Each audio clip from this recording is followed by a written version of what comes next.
Tem lugares onde a linha entre vida e morte é mais fina do que deveria. Cemitérios onde os espíritos não apenas assombram, mas vivem rotinas como se ainda fossem vivos. Em São Paulo, um zelador morto em 1997, sentado na mesma posição há 28 anos. Em Santo André, crianças que morreram em 1958, correndo entre os túmulos toda a noite. E o pior, quando você tenta fotografar, a câmera mostra o vazio. Quando você tenta se aproximar, eles reagem. Duas histórias que vão fazer você repensar o que acontece depois da morte. Se você tem coragem, fique comigo. Primeiro relato.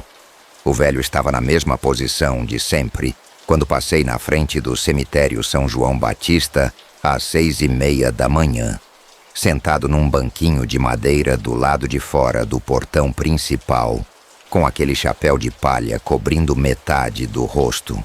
Mas dessa vez, quando olhei para ele, percebi que as mãos dele estavam apoiadas no joelho, numa posição que nenhum ser humano vivo conseguiria manter por mais de 10 segundos, sem tremer ou ajustar.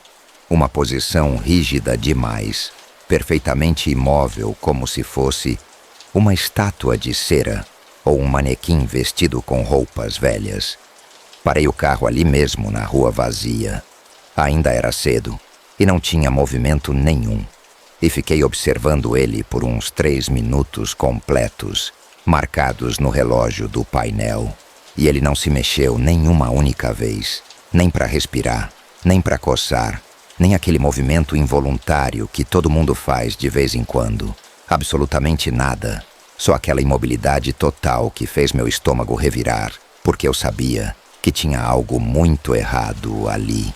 Trabalho como coveiro no São João Batista há 17 anos. E passo na frente daquele cemitério todo santo dia, no caminho pro trabalho.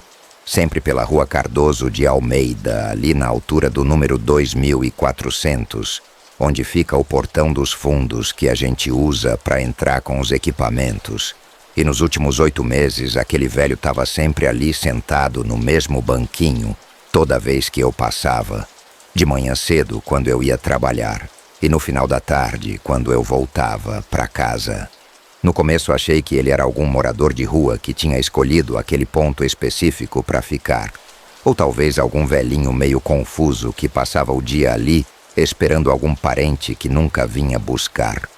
Coisa triste, mas comum de ver em cidade grande.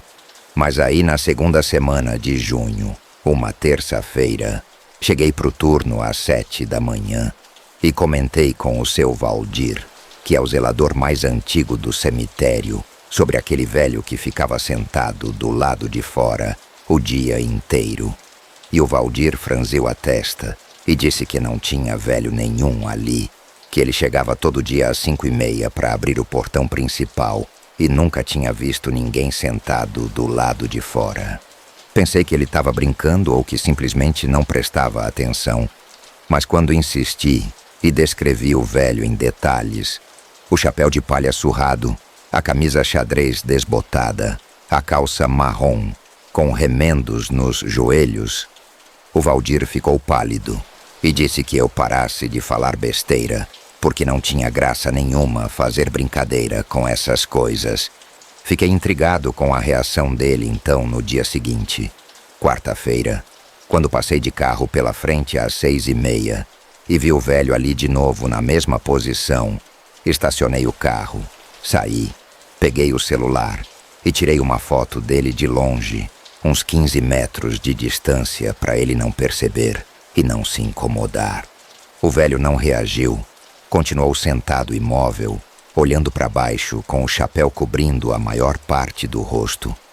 E quando olhei a foto que tinha acabado de tirar, senti um frio na espinha porque na tela do celular não aparecia ninguém sentado ali, só o banquinho de madeira vazio encostado na parede ao lado do portão. O resto estava tudo normal na foto. A rua, os carros estacionados, as árvores, o muro do cemitério. Mas o velho que eu estava vendo com meus próprios olhos a 15 metros de distância Simplesmente não aparecia na imagem. Apaguei a foto, tirei outra, e mais 3. Mudei de ângulo, cheguei mais perto até ficar a uns 8 metros dele. E em todas as fotos era a mesma coisa. O banquinho aparecia vazio. Não tinha ninguém sentado ali nas imagens mesmo. Eu vendo claramente o velho de chapéu e camisa xadrez, sentado bem na minha frente. Guardei o celular, entrei no carro com as mãos tremendo e fui trabalhar sem coragem de olhar para o retrovisor, com medo de ver o velho em pé na rua me observando. Quando cheguei no cemitério, procurei o Valdir de novo e mostrei as fotos para ele. Expliquei que o velho estava lá sim, mas não aparecia nas fotos. E o Valdir pegou o celular, olhou as imagens uma por uma e então me levou até o escritório administrativo do cemitério e abriu um arquivo velho de papelão, cheio de documentos amarelados. Ele puxou uma pasta específica de 1997 e me mostrou um recorte de jornal de 28 anos atrás, com uma foto granulada em preto e branco de um homem de uns 60 anos, usando chapéu de palha e camisa xadrez. E a manchete dizia: zelador de cemitério morre após passar 3 dias desaparecido. Li a matéria inteira ali de pé no escritório, enquanto o Valdir ficava em silêncio me observando. E a história era a seguinte. Em agosto de 97, um zelador chamado Sebastião Rodrigues de Oliveira, que trabalhava no São João Batista há 42 anos, sumiu sem deixar rastro. Depois do turno de trabalho, numa sexta-feira à tarde, a família reportou o desaparecimento. A polícia procurou e 3 dias depois encontraram o corpo dele dentro de uma das criptas antigas, na ala leste do cemitério. Uma cripta que estava interditada há anos e que deveria estar trancada, mas aparentemente alguém tinha forçado o cadeado. Sebastião tinha entrado lá por algum motivo que ninguém nunca descobriu. A porta tinha fechado atrás dele, ou alguém tinha fechado. Ele ficou preso lá dentro, no escuro, por 3 dias, sem água e sem ar fresco, até morrer de desidratação e possivelmente de ataque cardíaco causado pelo desespero. O pior é que, segundo a matéria, antes de morrer, Sebastião tinha arranhado as paredes de concreto da cripta com as unhas tentando sair. Tinha sangue nas pontas dos dedos dele e marcas profundas nas paredes. E quando encontraram o corpo, ele estava sentado encostado na porta, com as mãos apoiadas nos joelhos, numa posição estranhamente calma, considerando o horror que ele devia ter passado. O laudo médico na época especulou que ele provavelmente tinha entrado num estado de choque ou delírio nas últimas horas e que ficou ali sentado, esperando alguém abrir a porta, esperando até o último suspiro. E quando finalmente morreu, o corpo manteve aquela posição rígida que durou até o rigor mortis passar. Olhei para a foto do Sebastião no jornal e não tinha dúvida nenhuma. Era exatamente o mesmo rosto que eu via parcialmente coberto pelo chapéu toda manhã e toda tarde. A mesma camisa xadrez desbotada, o mesmo chapéu de palha surrado. Até a postura era idêntica. Aquela imobilidade antinatural das mãos apoiadas nos joelhos. Valdir explicou que depois da morte do Sebastião, vários funcionários ao longo dos anos reportaram ter visto um velho sentado do lado de fora do cemitério, sempre no mesmo lugar, sempre na mesma posição, mas nunca por muito tempo. As aparições duravam alguns minutos e depois o velho simplesmente não estava mais lá. E quem tentava fotografar ou se aproximar demais nunca conseguia capturar imagem nenhuma. Perguntei para o Valdir por que ele não tinha me contado isso antes quando mencionei o velho pela primeira vez.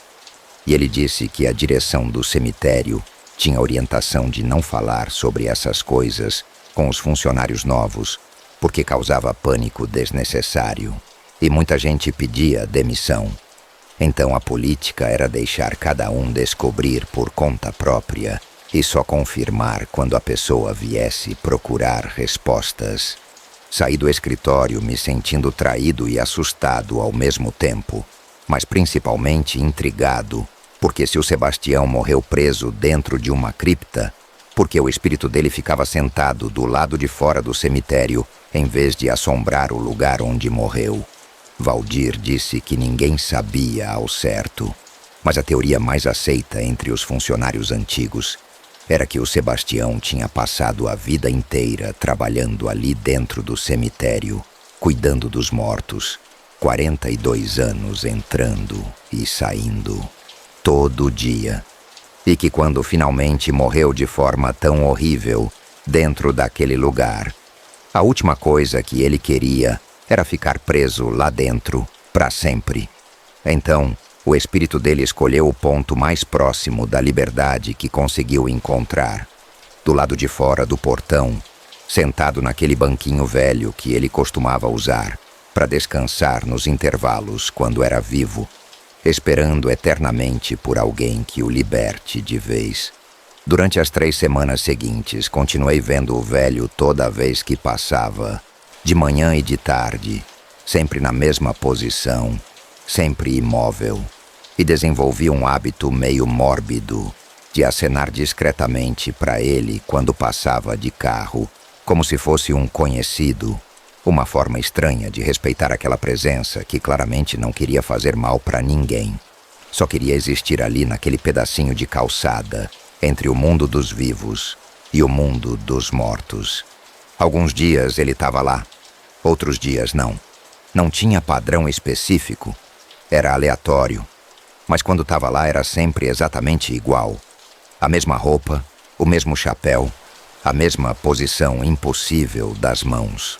Até que numa quinta-feira no final de julho, quando passei às 6:30 da manhã, o velho não estava no banquinho, mas o chapéu dele estava caído no chão, ao lado do banquinho, como se tivesse acabado de voar da cabeça dele com o vento. Só que não tinha vento nenhum naquela manhã. O ar estava completamente parado e quente, mesmo sendo inverno. Diminuí a velocidade do carro e fiquei olhando para o chapéu ali no chão. E então vi, quando ele começou a se mexer sozinho, deslizando lentamente pela calçada em direção ao portão do cemitério, como se alguém invisível tivesse pegado ele e tivesse andando, arrastando o chapéu pelo chão de concreto. Parei o carro, saí e fiquei ali parado na calçada a uns 10 metros de distância, vendo aquele chapéu velho se mover sozinho, até passar pela grade do portão que estava semi-aberto e desaparecer para dentro do cemitério. E naquele momento entendi o que estava acontecendo. O Sebastião tinha finalmente decidido voltar. Tinha finalmente aceitado que o lugar dele era ali dentro, mesmo. Que ele tinha passado 42 anos cuidando dos mortos. E que agora ele era um deles. E que ficar sentado do lado, de fora, esperando uma liberdade que nunca ia chegar, não fazia mais sentido. Entrei no cemitério pelo portão da frente devagar, procurando o chapéu, e encontrei ele caído no chão bem em frente à entrada da ala leste, onde ficavam as criptas antigas, aquela área que a direção tinha interditado de vez depois da morte do Sebastião, e que agora tinha correntes e cadeados novos impedindo a entrada. Peguei o chapéu do chão. Estava gelado e úmido, como se tivesse passado a noite toda no sereno, mesmo sabendo que tinha visto ele seco no chão da calçada 2 minutos atrás. E quando virei ele de cabeça para baixo para olhar o interior, vi que tinha uma etiqueta velha costurada na aba interna com o nome S. Rodrigues, escrito à mão com caneta azul desbotada. Deixei o chapéu ali mesmo no chão, na frente da cripta interditada, como se fosse uma oferenda ou um sinal de respeito. E voltei para o carro sem olhar para trás, mesmo sentindo um peso enorme nas costas, como se alguém tivesse me observando. Nunca mais vi o velho sentado no banquinho, depois daquele dia.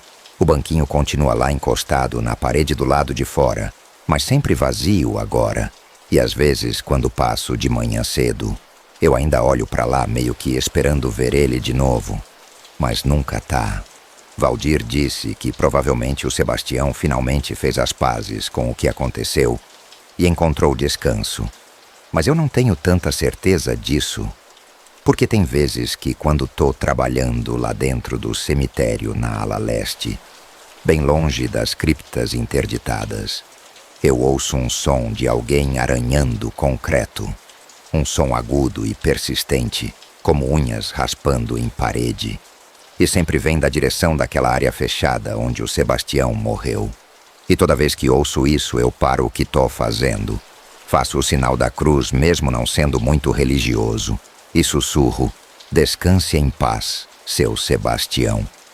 E o som para por alguns minutos antes de recomeçar mais baixo, mais distante, mas sempre lá, sempre arranhando, sempre tentando sair. Antes de ir para a segunda história, rapidinho, se você tem uma história de terror real, algo que aconteceu com você em cemitério ou em qualquer lugar, manda pro e-mail. Sua história pode ser a próxima aqui no canal.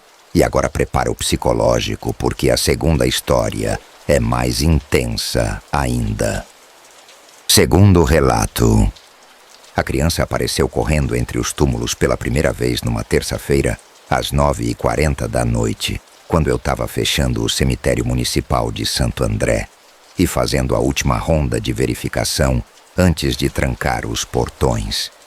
E o que me fez parar no meio do caminho com a lanterna na mão foi o fato de que criança nenhuma deveria estar ali dentro àquela hora, porque o cemitério fecha oficialmente às 6 da tarde. E eu tinha feito a checagem completa de visitantes 2 horas antes. Então, não tinha explicação lógica para a presença daquele menino de uns 7 ou 8 anos, correndo descalço pela grama molhada entre as lápides da ala antiga, usando uma roupa que até de longe dava para ver que era velha demais para ser de agora. Uma calça curta marrom e uma camisa branca suja como se fosse uma criança dos anos 50 ou 60 que tinha saído de uma foto antiga e materializado ali no meio dos mortos. Gritei: "Ei, menino, o cemitério tá fechado." Mas ele não parou. Continuou correndo em círculos entre os túmulos como se estivesse brincando sozinho ou fugindo de algo invisível. Corri na direção dele com a lanterna, e quando a luz pegou o menino, ele virou o rosto na minha direção por uma fração de segundo. O rosto dele não era de criança viva, era pálido demais, cinza, com olhos escuros fundos que refletiam a luz num brilho esverdeado artificial, como olho de animal noturno, e a boca aberta num sorriso largo demais, mostrando dentes pequenos e perfeitos demais. Ele se virou e continuou correndo, mas agora muito mais rápido, os pés mal tocando o chão, e desapareceu atrás do mausoléu da família Andrade. Fiquei ali parado, respirando pesado, com o coração batendo na garganta, a lanterna tremendo na minha mão, e por um momento pensei seriamente em simplesmente sair correndo dali, trancar os portões sem terminar a ronda e ir embora para casa, fingir que não tinha visto nada. Mas trabalho como zelador de cemitério há 11 anos. Já vi muita coisa estranha. Sombras que se movem onde não deveria ter nada. Sons de choro vindo de túmulos vazios. Flores que aparecem em campas abandonadas, sem ninguém ter colocado. Então respirei fundo. Liguei para o meu supervisor, o Douglas, e contei o que tinha acabado de ver. Douglas ficou em silêncio por uns 5 segundos, e então perguntou: cabelo curto castanho escuro, calça marrom até o joelho, camisa branca suja de terra. E quando confirmei que era exatamente isso, ele soltou um palavrão baixo e disse para eu sair de perto da ala antiga imediatamente e esperar ele na portaria, porque ele estava vindo até ali em 15 minutos. Desliguei confuso e assustado ao mesmo tempo. Voltei pro escritório da portaria, tranquei a porta por dentro, mesmo sabendo que isso não ia adiantar nada contra o que quer que fosse aquilo. e fiquei olhando pelas janelas de vidro para o cemitério escuro lá fora, esperando ver a criança aparecer de novo, mas não vi nada além das lápides iluminadas pelos postes de luz amarela espaçados. Douglas chegou 12 minutos depois, entrou com uma pasta velha e me mostrou uma foto em preto e branco de 1958 de um enterro infantil com uma silhueta desfocada de um menino ao fundo, observando. Ele explicou que era o Rafael Mendonça Santos, 7 anos, morto afogado no rio Tamanduateí em março de 58. A família era pobre. Ele foi enterrado numa cova rasa, sem lápide, na ala antiga. E desde então zeladores reportavam ver um menino correndo entre os túmulos de noite, sempre com a mesma roupa molhada que usava quando morreu. As aparições eram esporádicas. Às vezes passava anos sem ninguém ver nada. Outras vezes acontecia várias noites seguidas. Mas sempre era a mesma criança fazendo a mesma coisa, correndo em círculos entre as campas como se estivesse brincando ou fugindo de algo invisível. Perguntei para o Douglas se alguém já tinha tentado conversar com o menino.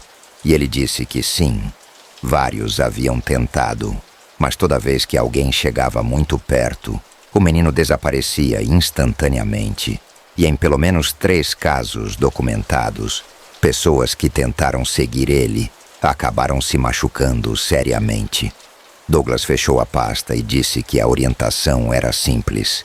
Se você ver o menino, não tenta se aproximar, não tenta conversar, não tenta tocar. Só termina seu trabalho e vai embora. A presença dele não era perigosa desde que você deixasse ele em paz. Concordei fingindo tranquilidade, mas por dentro estava apavorado. Nunca tinha visto assombração tão direta assim. Douglas foi embora. Terminei a ronda evitando a ala antiga e fui para casa olhando para o retrovisor com medo de ver o menino no banco de trás. Não dormi bem naquela noite. Durante 2 semanas nada aconteceu. Comecei a achar que tinha sido evento isolado, mas aí na 5ª da 3ª semana ouvi. Era som de criança rindo. Não era risada feliz de criança brincando. Era risada estranha, aguda demais, com um eco que não deveria existir num espaço aberto, e vinha da direção da ala antiga, onde eu sabia que não tinha ninguém, porque tinha acabado de passar por lá 5 minutos atrás. Peguei a lanterna, liguei e comecei a andar naquela direção, mesmo todo o meu instinto gritando para eu fazer o contrário.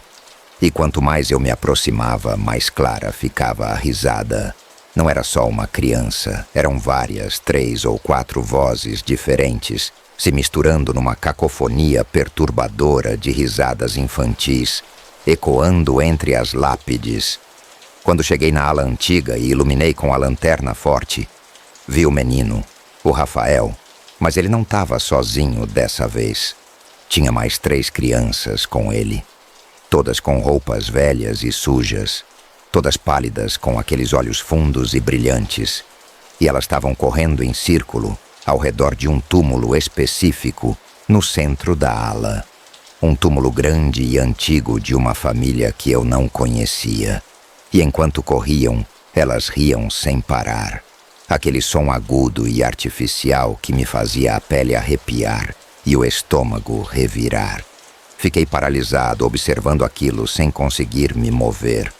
E então as 4 crianças pararam de correr ao mesmo tempo, como se alguém tivesse dado um comando silencioso, e ficaram ali paradas em volta do túmulo, me olhando com as cabeças ligeiramente inclinadas para o lado, todas com aquele sorriso largo demais, e por uns 5 segundos que pareceram durar uma eternidade, não teve som nenhum. O cemitério inteiro ficou em silêncio absoluto, nem grilo, nem vento, nem nada, só eu e aquelas 4 crianças mortas me encarando no escuro. E então elas começaram a andar na minha direção. Não correram, andaram devagar, em sincronia perfeita, os pés descalços fazendo aquele som úmido na grama, e quanto mais se aproximavam, mais eu conseguia ver os detalhes. A pele cinza com manchas escuras de decomposição antiga, as roupas rasgadas e sujas de terra, como se tivessem acabado de sair das próprias covas, as unhas compridas e pretas, e aqueles olhos que brilhavam verde na luz da lanterna fixos em mim, sem piscar, nenhuma vez. Meu corpo finalmente obedeceu o comando desesperado do meu cérebro de sair dali. Me virei e comecei a correr em direção à portaria, e ouvi atrás de mim o som de pés pequenos correndo também, muitos pés, e aquelas risadas voltaram ainda mais altas, ainda mais erradas, ecoando por todo o cemitério, como se tivessem vindo de todos os lados ao mesmo tempo. Corri mais rápido do que nunca tinha corrido na vida. Tropecei 2 vezes, mas não caí. Senti algo gelado roçar no meu ombro esquerdo, mas não parei para olhar o que era. Só continuei correndo até chegar na portaria, entrar, trancar a porta de metal e encostar nela, respirando como se tivesse acabado de fazer uma maratona. Do outro lado da porta de vidro, lá fora na escuridão do cemitério, as 4 crianças tinham parado de correr e estavam paradas a uns 10 metros de distância, me observando em silêncio. E ficaram ali por quase 20 minutos, simplesmente me encarando sem se mover. Até que uma por uma elas se viraram e começaram a andar de volta para o fundo do cemitério, desaparecendo entre as sombras dos túmulos e mausoléus. Liguei para o Douglas de novo, mesmo sendo quase meia-noite. Contei o que tinha acontecido e dessa vez ele não ficou surpreso nem cético, só cansado, e disse que eu tinha feito certo em não tentar confrontar elas e em correr quando elas começaram a se aproximar. Ele explicou que aquelas outras crianças provavelmente eram outros enterros não marcados da mesma época, crianças pobres que morreram em acidentes ou doenças e foram enterradas sem cerimônia na ala antiga, e que de alguma forma o Rafael tinha encontrado elas ao longo das décadas, e agora eles brincavam juntos toda noite, correndo entre os túmulos dos vivos que podiam pagar por lápides e nomes gravados. Perguntei se tinha algo que pudéssemos fazer para ajudar eles a descansar. Mas Douglas disse que já tinham tentado cerimônias religiosas 3 vezes e nada funcionou. As crianças continuavam aparecendo toda a noite. A teoria dele era que eles não queriam descansar, que para eles aquilo era o paraíso, um lugar onde podiam brincar para sempre. Voltei a trabalhar no dia seguinte, mas mudei minha rotina, passando a fazer a ronda mais cedo e evitando a ala antiga completamente. Durante as semanas seguintes, vi as crianças mais algumas vezes de longe, sempre correndo e brincando, e toda vez eu virava para o outro lado e fingia que não tinha visto nada. Douglas disse que era a melhor estratégia, deixar eles em paz. Mas aí no final de outubro, numa sexta-feira, ouvi gritos vindo da ala antiga. Era grito de adulto pedindo socorro, e quando corri até lá, encontrei um homem de uns 40 anos encurralado contra um mausoléu com as 4 crianças fantasmas em volta dele. O homem estava em pânico absoluto, gritando e se encolhendo contra a parede de mármore. E as crianças não estavam rindo dessa vez. Estavam só olhando para ele em silêncio, com aqueles sorrisos largos e aqueles olhos brilhantes. E quando iluminei elas com a lanterna, todas se viraram para mim ao mesmo tempo, com as cabeças fazendo aquele movimento mecânico de inclinação para o lado. E por um momento, achei que elas iam me atacar também. Mas não atacaram. O Rafael, o menino da frente, apontou para o homem encurralado e então apontou para o portão de saída. E eu entendi o que ele estava dizendo sem precisar de palavras. Tira ele daqui, agora, ou a gente vai fazer algo que você não quer ver. Gritei para o homem para ele correr na minha direção. Estendi a mão, e quando ele finalmente reagiu e saiu correndo desesperado, as crianças se afastaram, deixando ele passar, mas ficaram ali me observando enquanto eu guiava o homem para fora do cemitério, acompanhando nosso movimento à distância sem se aproximar. mas também sem desaparecer. Quando finalmente coloquei o homem para fora do portão e tranquei, olhei para trás e as 4 crianças tinham sumido. Não tinha mais ninguém ali, só o cemitério vazio e silencioso sob a luz amarela dos postes. O homem estava tremendo tanto que mal conseguia falar. Conseguiu dizer apenas que tinha entrado para visitar o túmulo da mãe e perdeu a noção do tempo. E quando percebeu, já estava escuro e os portões estavam trancados, e que quando tentou gritar por socorro, as crianças apareceram do nada e começaram a circular ele rindo e sussurrando coisas que ele não conseguia entender. Deixei ele ir embora sem explicar nada sobre o que aquelas crianças eram. Não ia adiantar e só ia fazer ele ter mais pesadelos.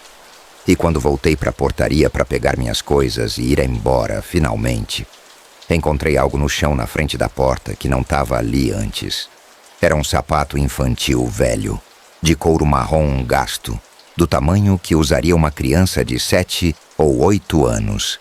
E quando peguei ele para ver mais de perto, estava gelado e úmido, como se tivesse acabado de sair de um rio. E tinha uma etiqueta desbotada na parte interna com um nome escrito à mão: Rafael. Deixei o sapato ali onde encontrei e no dia seguinte tinha desaparecido.